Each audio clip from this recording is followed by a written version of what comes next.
Now, Heath 16 said a lot concerning, as he wrote a whole dissertation, and I'm gonna try to sum it all up, but it leads me into a whole different conversation. All right. In this portion, he said, through interpretation, the picture still comes, but as it comes out as being left to suffer on their own accord after being free. The Most High is not science; He's spiritual. So what Heath is saying is that simply because there is absolutely zero proof of the Exodus story, no archaeological proof outside of Scripture, that it's really about the concept, it's about the idea or the doctrine. And that doctrine can be changed for any culture. When the Japanese people occupied the Chinese people and virtually made them slaves, they could have used that doctrine to say that it is not about the actual 40 years of walking around in the desert because of their non-belief or their transgressions, and they were freed, and now they have the choice to believe or not, which is the doctrine that you're telling me I have a choice whether or not I want to believe. It's not the concept. We can use that for any form of group that has suffered and say that they blame it on that God is punishing them, which is a common trope through every culture, that if they're going through some type of suffering, it is because God has willed it to be so. Now,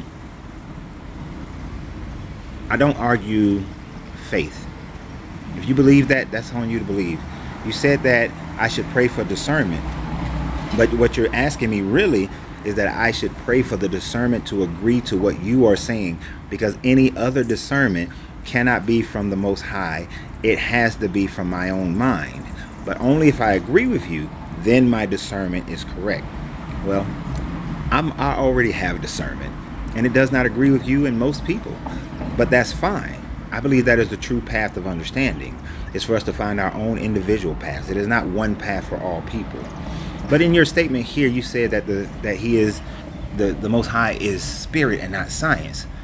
Well, that doesn't make any sense, because the Creator, the All, to which I call Him, the All, we all exist in the imagination of the All, therefore making all of us energetic spiritual beings. But on the other side of that, we also exist in the matter plane of existence. If I touch this banister, this behind me, it is real. So it is real and it is unreal, because it is still yet an illusion. It is energy molecules that are vibrating at a rate that it forms into a cohesive bond that I can touch it and becomes tangible. But at the same time, it is spiritual and energy. We are all built that way. The universe is that way. The All is both science and spirit, not just one over the other.